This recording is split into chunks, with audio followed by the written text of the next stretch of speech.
In the heart of New Orleans, on Royal Street, stands a mansion that many locals still cross the street to avoid. Its walls have been painted, rebuilt, and repurposed countless times, but whispers claim the shadows inside never left. This was once the home of Madame Delphine LaLaurie, a woman who dazzled high society with her elegance while concealing horrors that would eventually shock the world. To her peers, she was the embodiment of refinement. To her enslaved servants, she was something far darker. Behind locked doors and barred windows, an atmosphere of dread lingered, one that neighbors noticed but could scarcely prove. That is, until a single fire in April of 1834 revealed what many had only suspected, a world of cruelty so extreme that New Orleans itself turned on her overnight. What happened inside the LaLaurie mansion? How could a respected socialite harbor such unspeakable secrets? And how did she manage to slip away without facing true justice? Tonight, we'll explore the disturbing case of Madame Delphine LaLaurie, a story of wealth, cruelty, and a legacy that continues to haunt New Orleans nearly 2 centuries later. As always, I'd love to hear your thoughts. Do you believe the legends go beyond what history records? Let me know in the comments. And don't forget to subscribe so you don't miss more chilling cases like this one. Marie Delphine McCarty, remembered to history as Madame Delphine LaLaurie, was born on March 19, 1787 in New Orleans, then still part of Spanish Louisiana. Her family belonged to the Creole elite, a privileged class of white landowners whose wealth and status were built on enslaved labor. Her father, Louis Barthélemy de McCarty, was of Irish descent, descended from noble families who had migrated to France before settling in Louisiana. Her mother, Marie-Jeanne L'Érable, came from an established French colonial line. Together they represented power, tradition, and prestige in a society rigidly divided by race and class. New Orleans in the late 18th century was a city of contradictions.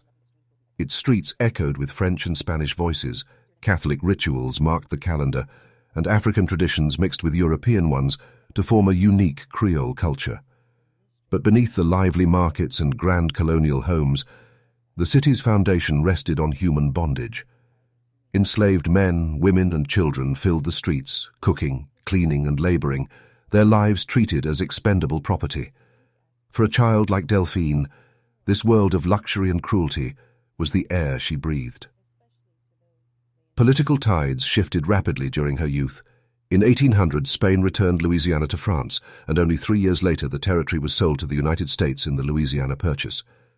Governments changed, flags were replaced, yet for families like the McCartys, life at the top carried on uninterrupted.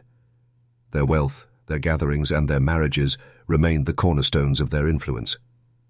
Delphine's own path followed that script.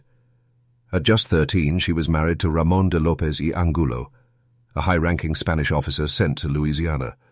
The union tied her name not only to Creole aristocracy, but also to Spain's colonial administration. In 1804, only 4 years after their wedding, tragedy struck. López y Angulo died suddenly in Havana, Cuba, while on his way back to Spain. Widowed before her 17th birthday, Delphine returned to New Orleans with their young daughter, Marie Borgia López y Angulo. Despite the loss, her position was never in danger. The McCarty name shielded her, and her wealth ensured she remained a fixture of New Orleans society. For Delphine, tragedy was not an end, but a transition, one that reinforced the lesson she had been born into. Power could outlast loss, and privilege could survive nearly anything. What she carried back from Havana was not only her child, but a hardened understanding of how status could bend fate. She had seen how easily death could strip someone of position, yet she had also learned that her family's name, and the world she was born into, would always restore it. In time, she would wield that knowledge with chilling precision, leaving behind a legacy that New Orleans would never forget. For Delphine McCarty, widowhood was not the end of her social ascent. It was only the beginning. Within a few years of returning to New Orleans, she remarried, this time to Jean Blanc, a wealthy merchant, banker, and legislator. Their union cemented her role in elite Creole society and produced several children. Though Blanc's financial affairs eventually soured, their marriage further expanded Delphine's circle of influence, keeping her firmly within the orbit of the city's most powerful families. After Blanc's death, she married for a third and final time in 1825. Her new husband was Dr. Leonard Louis Nicolas LaLaurie, a French physician considerably younger than herself. This marriage gave her the name that would eventually live in infamy, Madame LaLaurie. With her beauty, refinement, and wealth, she seemed to embody the perfect image of an upper-class hostess. She entertained New Orleans society with dinners, musical evenings, and grand social gatherings, and in public she exuded elegance and charm. By 1831, she secured the residence that would become the center of her reputation, a large property at 1140 Royal Street in the French Quarter. This three-story mansion, complete with iron-laced balconies and imposing architecture, was both a home and a statement of power. Visitors were greeted with polished interiors, gilded mirrors, and the appearance of wealth that matched her social standing. On the surface, it was the home of a refined lady of society. But behind its walls, darker stories were already beginning to circulate. Whispers spread among neighbors and visitors that Madame LaLaurie was unusually harsh with the enslaved people she kept in her service. Neighbors noticed her servants appeared thin, frightened, and withdrawn. Some claimed they rarely saw the same faces for long, as if those who displeased her quickly disappeared. Rumors grew, but in a city where cruelty toward enslaved people was tragically common, many dismissed them at first as exaggerations or jealousy toward a woman of her standing.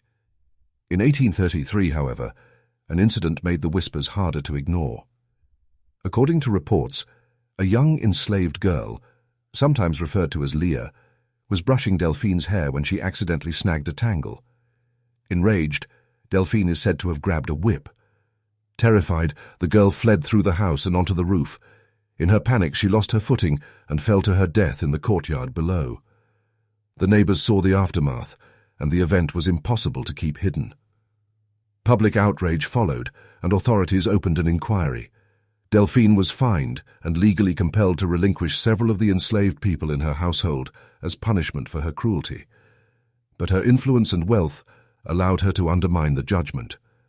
Through relatives or intermediaries, she quietly repurchased those same individuals, ensuring they were returned to her control. Justice was short-lived, and the cycle of abuse continued behind closed doors. This episode left an indelible mark on her reputation. Many New Orleanians began to view the LaLaurie household with suspicion. Visitors recalled hushed tones among the staff, unusual restrictions, and locked doors that hinted at something sinister. Some claimed to hear cries at night, or saw emaciated figures in the courtyard, only to have them vanish from sight. Still, Delphine managed to maintain her standing in society. At parties and public gatherings, she appeared every bit the gracious hostess, offering conversation and charm, her elegance disguising the fear that lingered in her household. Dr. LaLaurie, meanwhile, seemed distant and uninvolved, their marriage reportedly strained and often unhappy. Neighbors noticed the couple argued in public, and some speculated that his absence left Delphine free to impose her will unchecked inside the mansion. The contradictions between her public image and private reputation became sharper with each passing year. In the salons of the French Quarter, Madame LaLaurie was admired for her fashion and her hospitality. But in the streets outside her Royal Street mansion, the rumors of cruelty refused to fade. By the early 1830s, the LaLaurie house was already spoken of in hushed tones, a place where refinement masked something darker. This dual existence, admired socialite on one hand, feared mistress on the other, would define Delphine LaLaurie's legacy, and it set the stage for the events of 1834, when the rumors would erupt into undeniable horror. By the early 1830s, Delphine LaLaurie had reached the height of her influence.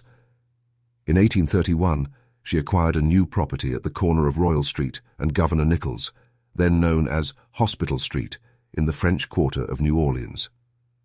The address, 1140 Royal Street, would become one of the city's most infamous landmarks.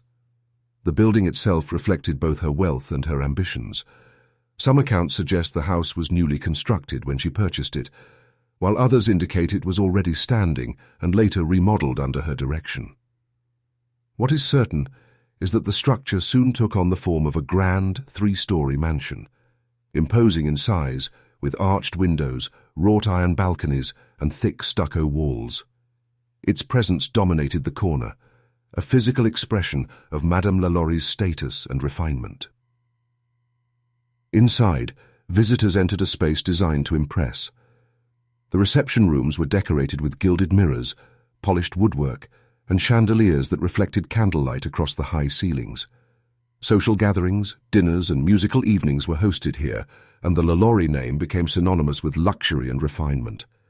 Guests from New Orleans' highest circles attended soirees in those rooms, welcomed by their elegant hostess.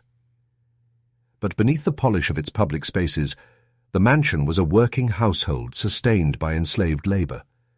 Servants moved quietly through hallways, tending to meals, cleaning, and caring for the LaLaurie children. Others labored in the kitchen and courtyard, or maintained the stables and outbuildings. In all, the number of enslaved people kept by the LaLauries fluctuated, but records show that multiple men, women, and children lived and worked under Delphine's control. Neighbors occasionally caught glimpses of them. Some appeared gaunt, others moved with visible signs of mistreatment. Reports describe servants who seemed fearful, reluctant to meet the eyes of strangers, and always careful in their movements around their mistress. On the balconies and in the courtyard, neighbors sometimes noted that they appeared frail or unkempt, unusual in a society where enslaved people were often forced to present a polished image to reflect well on their owners. The physical layout of the mansion also reflected Delphine's authority. While the lower floors were arranged for entertaining and family life, the upper chambers and attic spaces were more secluded.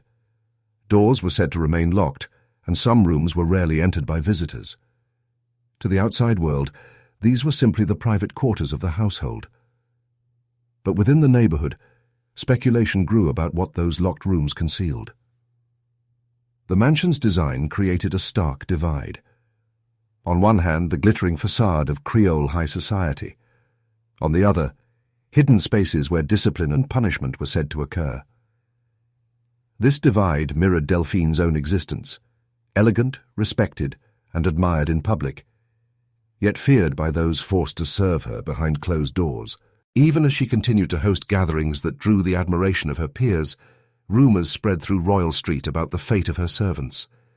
Visitors whispered about hushed cries heard at night, or figures glimpsed through shuttered windows.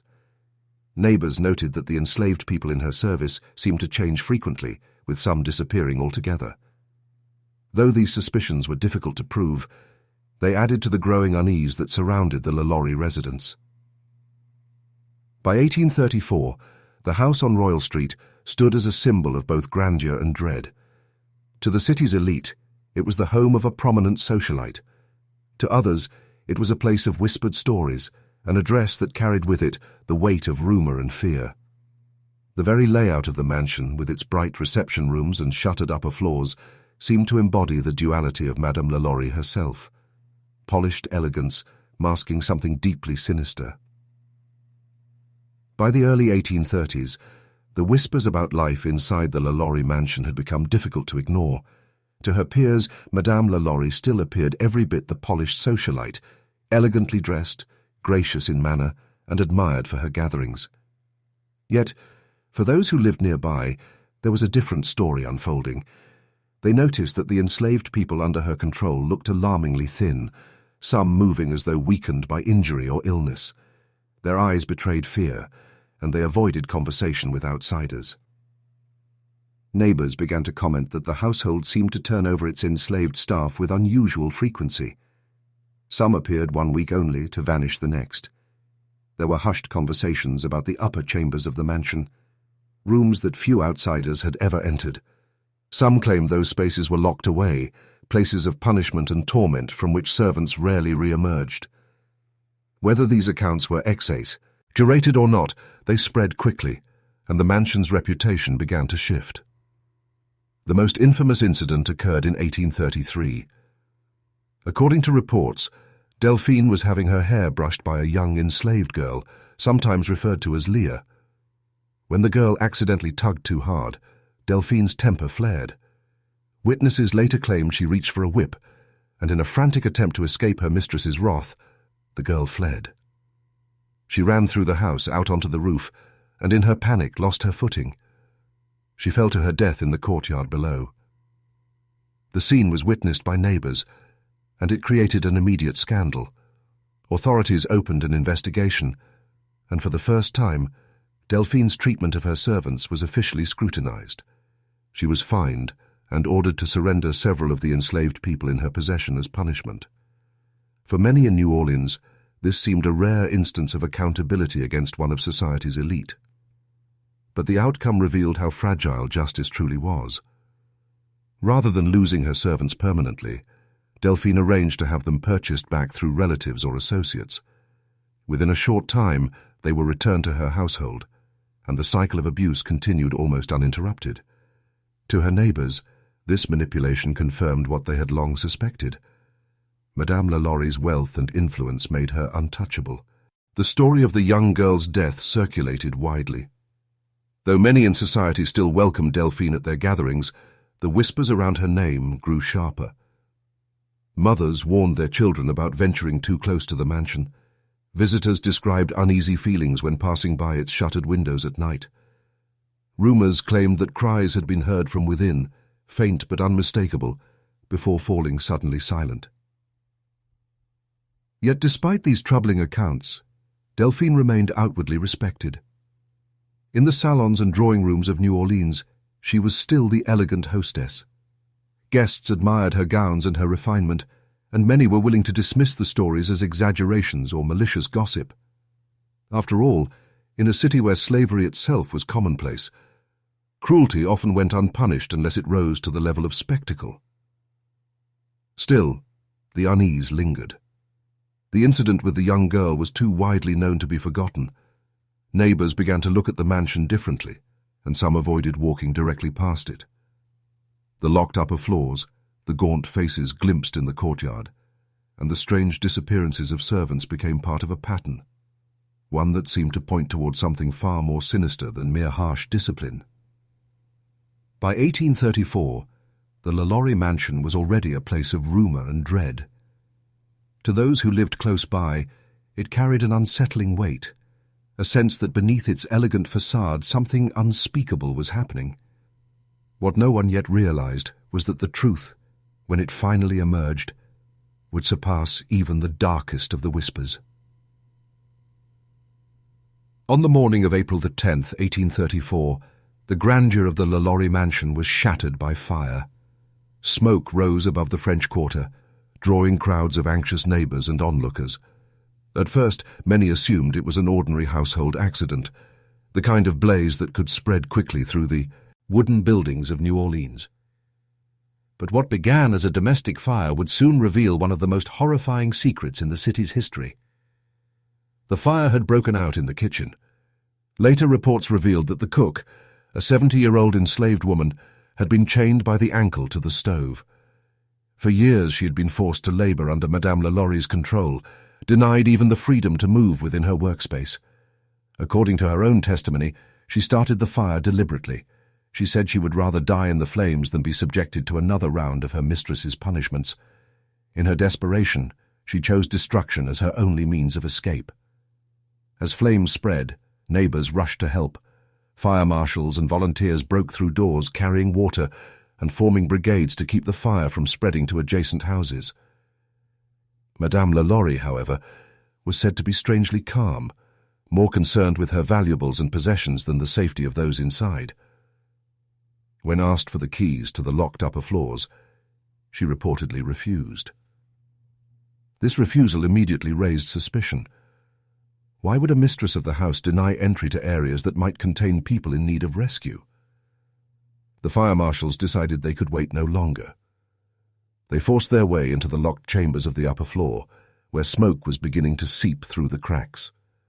What they found silenced even the most hardened among them. Behind the locked doors was a scene of cruelty beyond imagination. 7 enslaved people were discovered chained, emaciated, and mutilated.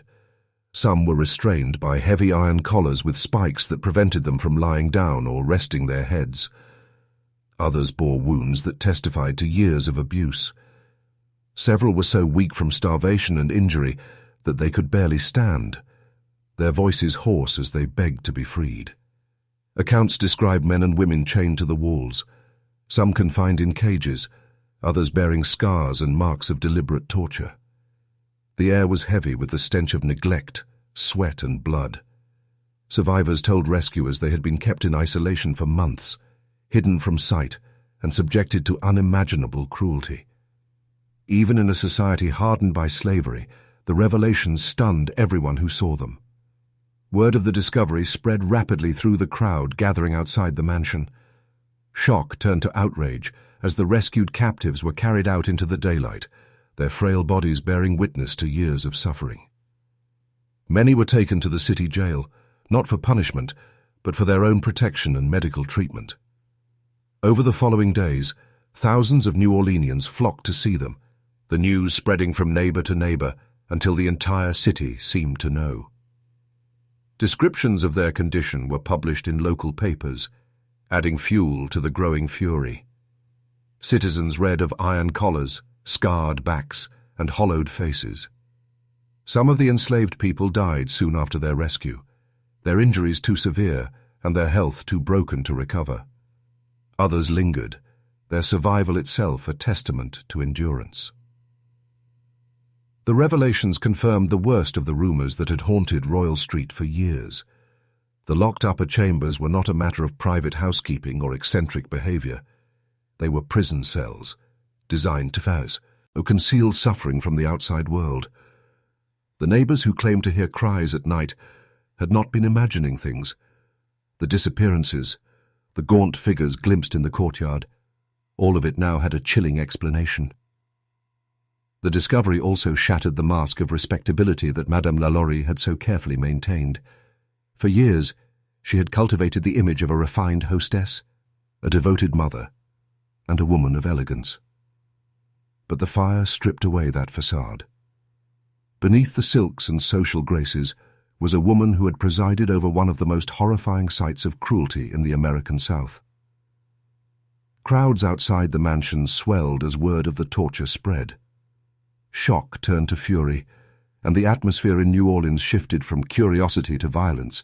Before long, an angry mob would descend upon the LaLaurie residence demanding justice, but by then, Delphine LaLaurie herself had already disappeared into the chaos.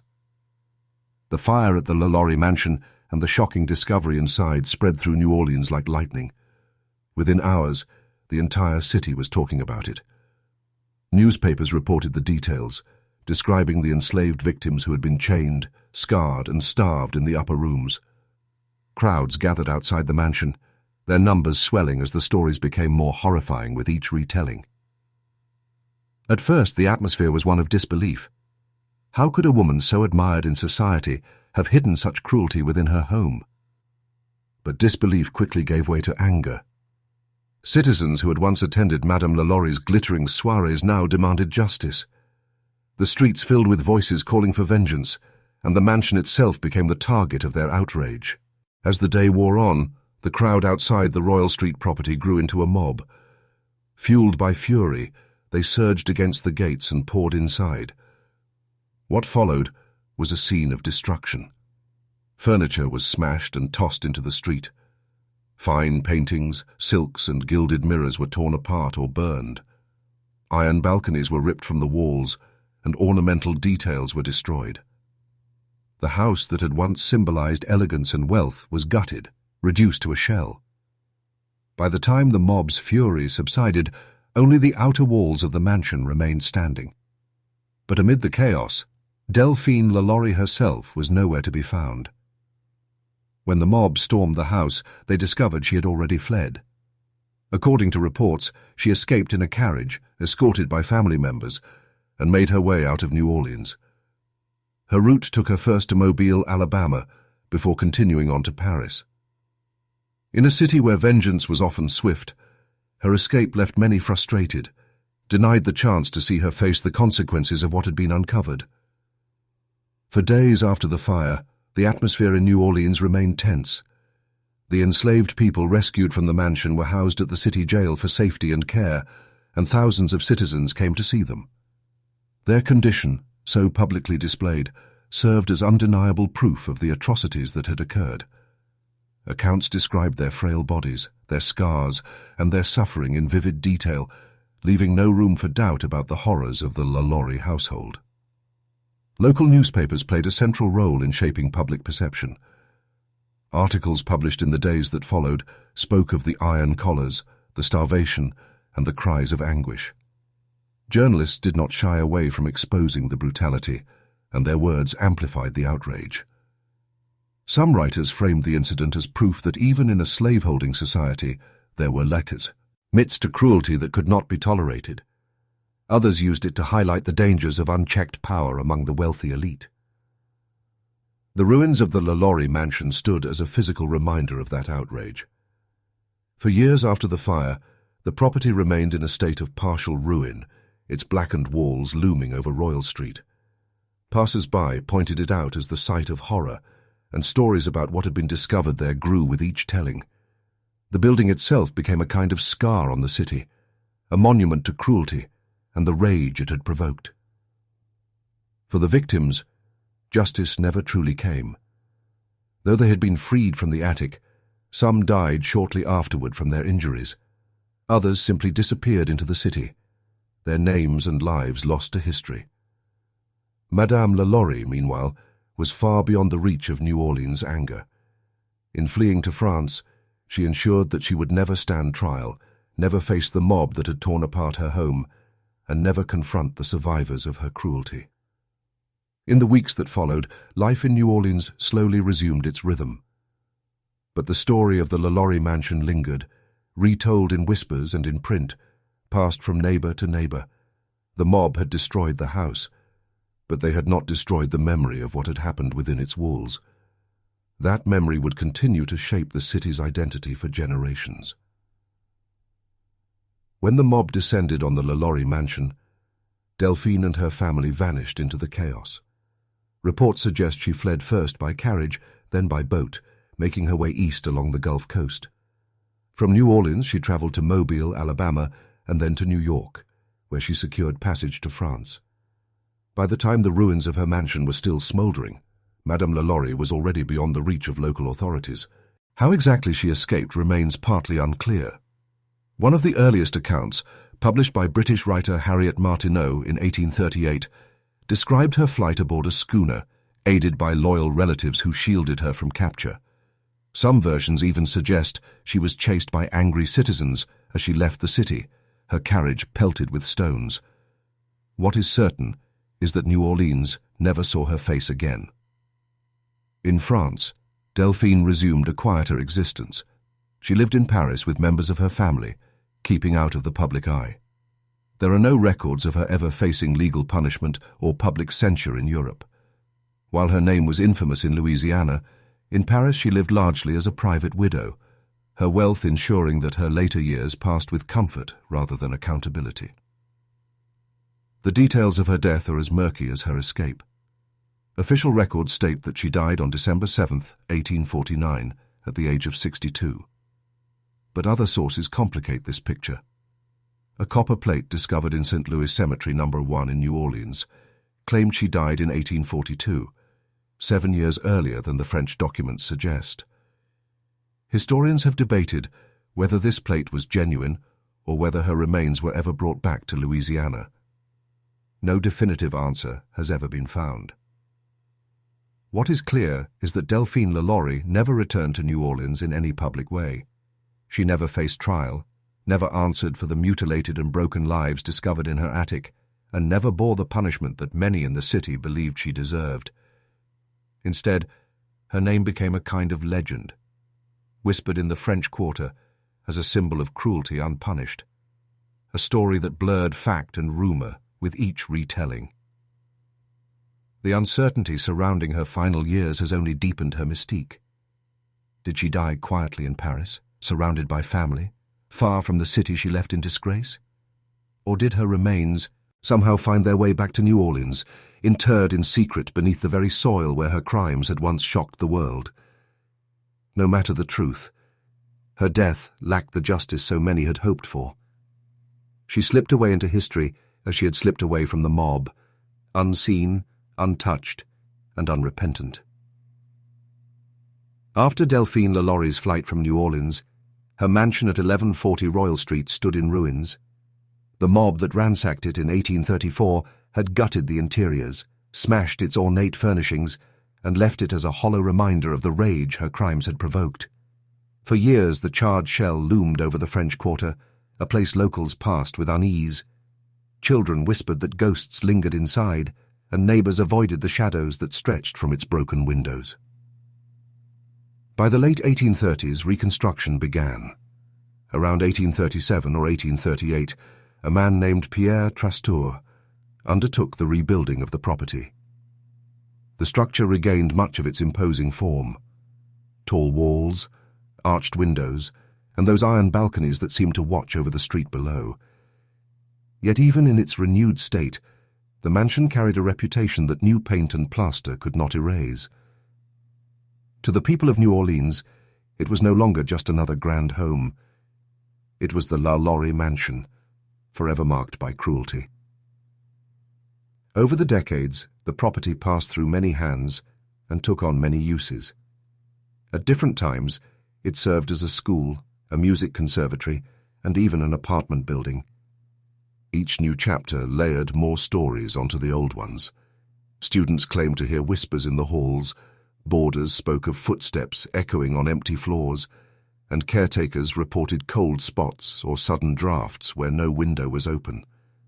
The house's history seemed to invite these tales, each generation adding its own haunting to the legend. In the modern era, the building's reputation only grew. Writers, tour guides, and ghost hunters wove it into the fabric of New Orleans folklore. The LaLaurie mansion became a staple of haunted tours, often billed as the city's most terrifying address. Visitors from around the world came to stand outside its gates, staring up at the shuttered windows and imagining what horrors they concealed. But alongside the folklore, myths began to eclipse facts. Some later accounts exaggerated the number of victims, claiming dozens or even hundreds of enslaved people had died in the attic. Others spoke of grotesque surgical experiments, describing holes drilled in skulls or limbs grotesquely rearranged. These grisly details, while compelling as horror stories, are not supported by primary sources. Contemporary records confirm terrible abuse, starvation, shackles, mutilations, but the more sensational claims appear to be inventions, added over time to heighten the legend. This blending of fact and fiction has made the LaLaurie story one of the most enduring in American true crime. The verified truths are horrific enough.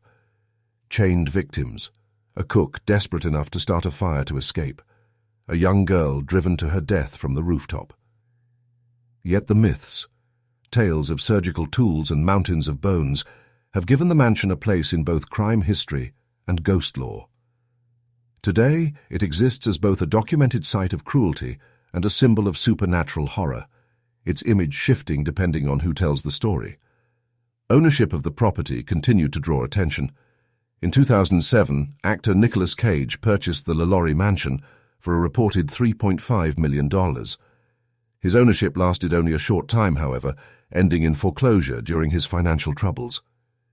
Even this brief chapter added to the legend, with some speculating that the house's reputation brought misfortune to those who owned it. Today, the mansion is privately owned and not open to the public. Still, it remains a centerpiece of French Quarter ghost tours. Its facade, one of the most photographed in New Orleans. Guides retell the story night after night, blending verified history with folklore, ensuring that the name LaLaurie is never forgotten. The building's lasting power lies in its dual identity. On one hand, it is a physical place, a restored historic home with a verifiable address and a documented past. On the other, it is a mythic space, transformed into a symbol of unchecked cruelty, whispered hauntings, and Southern Gothic horror. Visitors who stand outside its gates often admit they feel unsettled, as though the walls themselves still remember. Nearly 2 centuries after the fire, the LaLaurie mansion endures not just as a historic site, but as a mirror of human memory, the point where fact and legend collide. It reminds us of how stories are shaped over time, how horrors can be magnified into myth, and how society often chooses haunting tales over uncomfortable truths. What is certain is that the name Madame LaLaurie and the house she once ruled will always be linked to New Orleans' darkest chapter. The story of Madame Delphine LaLaurie is not just the tale of one woman's cruelty. It is a reflection of the world that allowed her to rise, to prosper, and ultimately to escape justice. She was protected by her wealth, by her family name, and by the laws of a society that normalized human bondage. Within that system, violence was accepted as discipline, and the lives of enslaved people were treated as property. But what happened inside the LaLaurie mansion crossed even those brutal lines, forcing New Orleans to confront the reality of unchecked power. The mob's fury in April of 1834 revealed something important. For years, neighbors had whispered rumors of cruelty, but society had chosen to look away. Only when the fire forced open the doors of the attic, when the horror was no longer hearsay but undeniable fact, did the community respond. Their rage was not only directed at Delphine LaLaurie herself, but at the betrayal of the mask she wore, a woman celebrated as a refined hostess who had hidden a chamber of torment inside her home. And yet, despite that outrage, she was never punished. She escaped across the ocean, lived out her days in comfort, and died in exile. In this, her story is one of justice denied, a reminder that privilege could shield even the worst offenders. Her victims were left nameless, their suffering recorded in fragments of testimony and newspaper accounts, while she slipped into legend. Over time, the legend grew larger than the facts. Tales of surgical experiments and countless bodies, though unproven, became woven into the narrative, blurring the line between what we know and what we believe. That tension between history and myth is part of why her story endures. It is both a true account of documented cruelty and a ghost story retold to visitors in the French Quarter. The house she left behind has become a stage where memory, rumor, and imagination collide. What we do know is this: Delphine LaLaurie's life was one of privilege, stained with cruelty. She inflicted suffering behind locked doors, and when those doors were finally opened, she fled rather than face the consequences. She died far from the city that once adored her, but the mansion remains, altered and rebuilt, a monument to memory, as much as to stone. Nearly 2 centuries later, her name still echoes through New Orleans. It lingers not because of the elegance she projected, but because of the darkness she concealed. The LaLaurie mansion stands as a reminder that beneath the surface of refinement and wealth, cruelty can thrive when power goes unchecked. And it asks us a question that history cannot fully answer. How many other horrors were hidden, unseen, because society chose not to look too closely? Thank you for joining me in exploring this disturbing case. I'd love to hear your thoughts in the comments below. And don't forget to subscribe for more chilling stories from history's darkest corners. Until next time. Evil often hides behind elegance, and few stories capture that truth more than the case of Madame LaLaurie. Nearly 2 centuries have passed, yet her name still casts a shadow over New Orleans. What do you think? Was she a product of her time or something far darker? Let me know your thoughts in the comments below. If you found this story chilling, don't forget to subscribe for more disturbing cases from history's darkest corners. And as always, thank you for watching.